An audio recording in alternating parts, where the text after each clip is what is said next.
दीनदयाल साहब, हादसे सिर्फ गरीबों के साथ नहीं हुआ करते, कभी कभी गाड़ी के नीचे अमीरों के बच्चे भी आ जाया करते हैं। क्या हुआ मेरी बेटी को? कुछ नहीं हुआ, सिर्फ उसके शौहर ने उसको घर से निकाल दिया है। जुर्म आपने किया और गुनहगार वो साबित हो गई आपकी वजह से।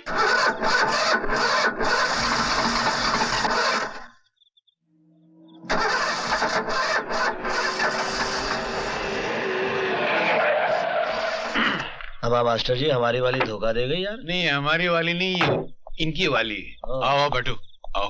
नहीं सर, मैं टैक्सी से चला जाऊंगा। गाड़ी बिगड़ गई।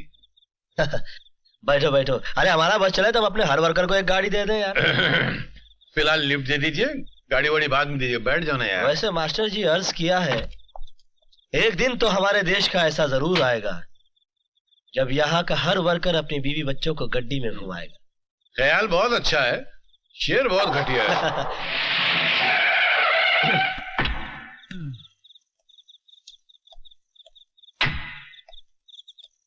हाँ भाई। Thank you sir. अरे कुछ नहीं है। अगर तकलीफ ना हो तो अंदर चलकर एक प्याला चाय हो जाए। चाय? मियाँ इस वक्त चाय? ये तो शाम की तौहीन के बराबर है यार। Please sir. मास्टर जी समझाइए इसको। अरे छोड़ो ना अपना आदमी, इसकी बात को क्या रफू करना। मियाँ आपकी चाय उधार रही है, पर फिर कभी। लेकिन अगली बार इनकार नहीं करेंगे। नहीं, बिल्कुल कभी नहीं है। आएंगे। Thank you sir. Good night. Good night. हाँ मास्टर जी जरा निकालिए हल्के से। औरों के लिए गुनाह सही, बहुत अच्छे। हम पिए तो सवाब बनती है। बनती है। अरे 100 गमों को निचोड़ने के बाद एक कतरा शराब बनती है।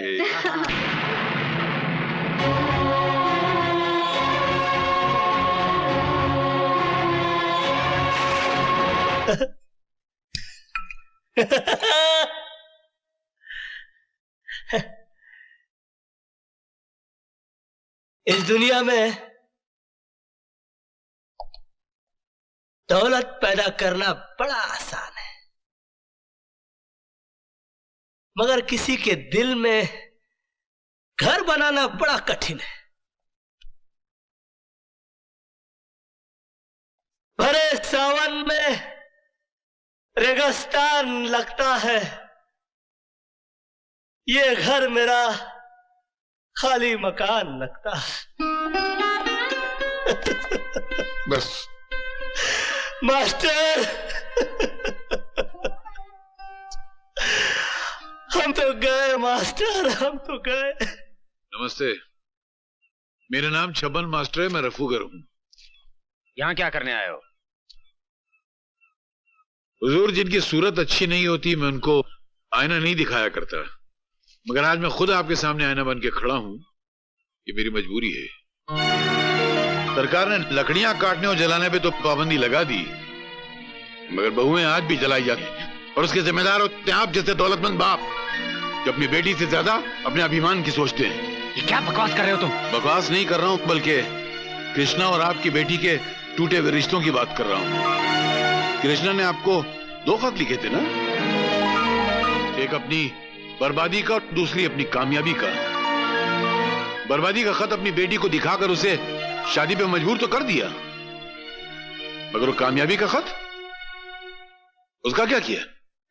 पढ़कर फेंक दिया, जला डाला उसको। आपकी इसी जलील हरकत और कूटनीति ने दोनों की जिंदगी को बर्बाद करके रख दी। दीनदयाल साहब, हादसे सिर्फ गरीबों के साथ नहीं हुआ करते, कभी कभी गाड़ी के नीचे अमीरों के बच्चे भी आ जाया करते हैं। क्या हुआ मेरी बेटी को? कुछ नहीं हुआ, सिर्फ उसके शौहर ने उसको घर से निकाल दिया है। जुर्म आपने किया और गुनहगार वो साबित हो गई आपकी वजह से। तो तुम क्या कहना चाहते हो? मैं उस भीख मंगे को अपनी बेटी सौंप देता?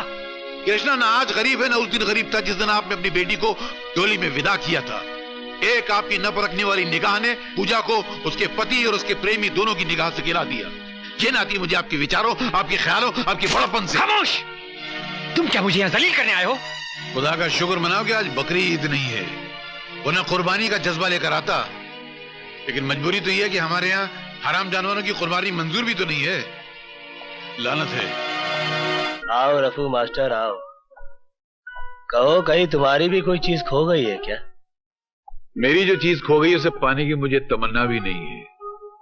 क्योंकि जिसकी नजरों से मैं गिर चुका हूं उसे मैंने भी अपनी नजरों से गिरा दिया है। बहुत बढ़िया। तो कहो, यहाँ आने की तकलीफ कैसे की?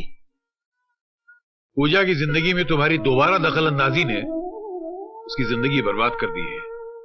उसके पति ने उसको घर से निकाल दिया है। वो ना मायके की रही और ना ससुराल की रही। अरे यार, तो मैं क्या करूं? अपने साथ भी उसने कोई ऐसी निभाई नहीं है जो मुझे उससे हमदर्दी हो या मेरी आंखों में आंसू आ जाएं। एक लड़की की हकीकत में जिंदगी होती कितनी है? 10 साल। उस 10 साल में से 5 साल उसने तुम्हारे इंतजार में गुजार दिए। और उसने जो कुछ भी किया उसकी मर्जी नहीं थी, उसकी मजबूरी थी। पूजा का तुमसे अलग होना ये पूजा के बाप की कूटनीति थी। उसने तुम्हारी कामयाबी का खत पूजा को नहीं दिया बल्कि फाड़ कर जला दिया। और तुम्हारी नाकामी के उस खत का वास्ता देकर उसे शादी पे मजबूर किया जिसमें तुमने पूजा को लिखा था कि पूजा मुझे भूल जाओ। किस पे करे यकीन, किससे करे गिला, मेरे नसीब ने मेरा ये हाल कर दिया। केपी, मैं तुम्हारे आगे हाथ जोड़ता हूं, पूजा की जिंदगी बर्बाद होने से बचा लो।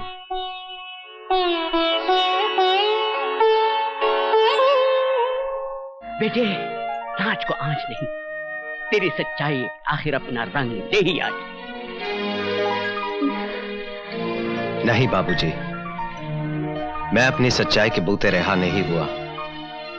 मेरी रिहाई कराने के लिए आपकी बहू ने कीमत चुकाई है।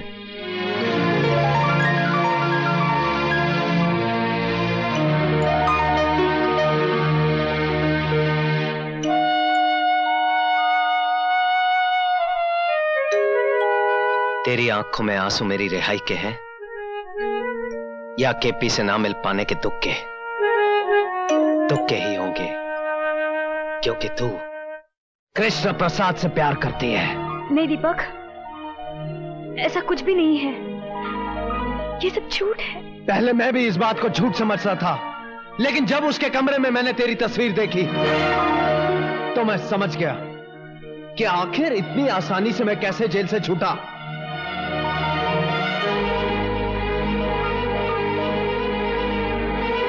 भरी पार्टी में उसका तेरा मुंह चूमना, मेरी गैर हाजिरी में माफी मांगने के बहाने तुमसे मिलने आना, मेरे विरोध करने पर मुझे जेल भिजवाना, ये तुझसे कृष्ण प्रसाद का प्यार नहीं तो और क्या है?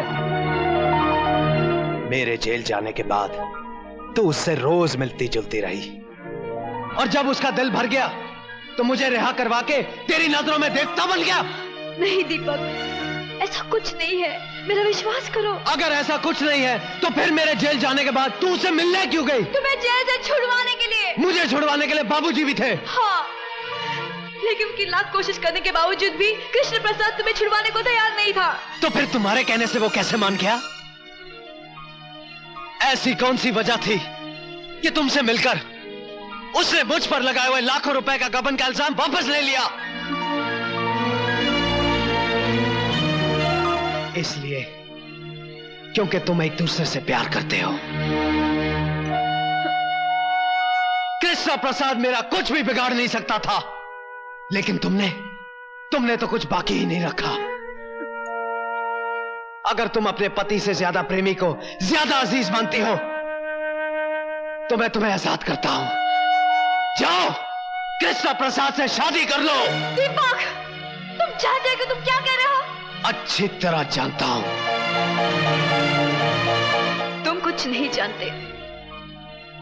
जिस बात को तुमने सर उठाकर कह दिया, वो बात मैं ख्वाब में भी नहीं सोच सकती। दीपक, मैं तुम्हारी पत्नी हूं, मेरा विश्वास करो। तुम जैसा सोच रहे हो ऐसा कुछ भी नहीं है, मेरा विश्वास करो दीपक, मेरा विश्वास करो। अब तुम मुझे समझाने की कोशिश मत कर। दीपक बजाज किसी दूसरे का गरमाया हुआ कंबल नहीं ओढ़ता। औरत तो वो है जो अपने पति के विश्वास को जिंदा रखने के लिए मर जाए।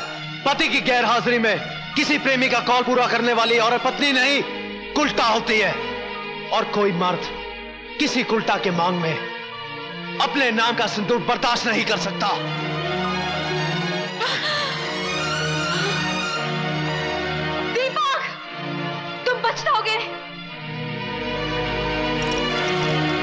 इससे पहले कि मैं अपने आपे से बाहर हो जाऊं, दूर हो जा, दूर हो जा मेरी नजरों से। Get out.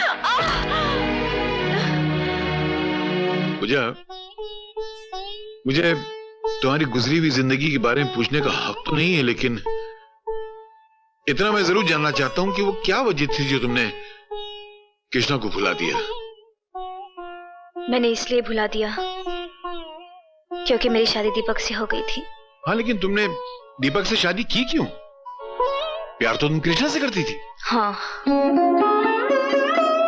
लेकिन उस प्यार की वजह से कई जिंदगियां खराब हो रही थी। मान सम्मान समाज सबकी कसूरवार हो गई थी मैं।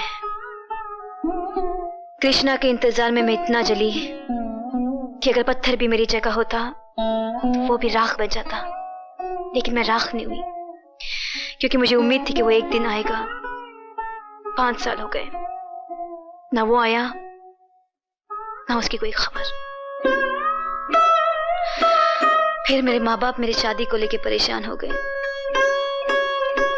एक दिन कृष्णा का खत आ गया जिसमें लिखा था मुझे भुला दो। तब मेरे इंतजार करने का बहाना भी खत्म हो गया। फिर लड़की तो होती ही है त्याग का जहर पीने के लिए। मुझे खुशी खुशी अपने माँ बाप के फैसले का जहर पीना पड़ा। तो क्या तुम्हें कृष्णा का दूसरा खत नहीं मिला? कौन सा दूसरा खत? कृष्णा ने मुझे कितने खत लिखे ये मैं नहीं जानती, लेकिन 5 साल में मुझे सिर्फ एक ही खत मिला। वो भी मेरे डैडी ने मुझे दिया था।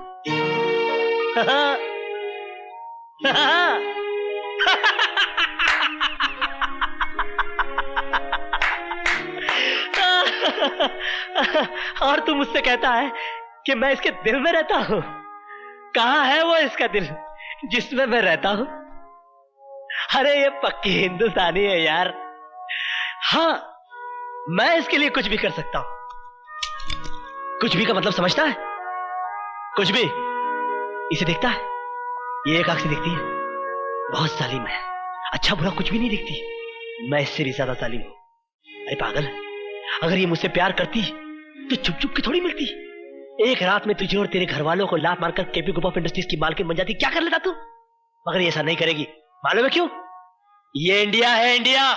यहां पर औरत दीवार से तो गिर सकती है मगर अपने मयार से नहीं। यहां पर प्यार मोहब्बत तो एक बार लोग खुल के कर लेते हैं, मगर शादी ब्याह बड़ा सोच समझ के किया जाता है।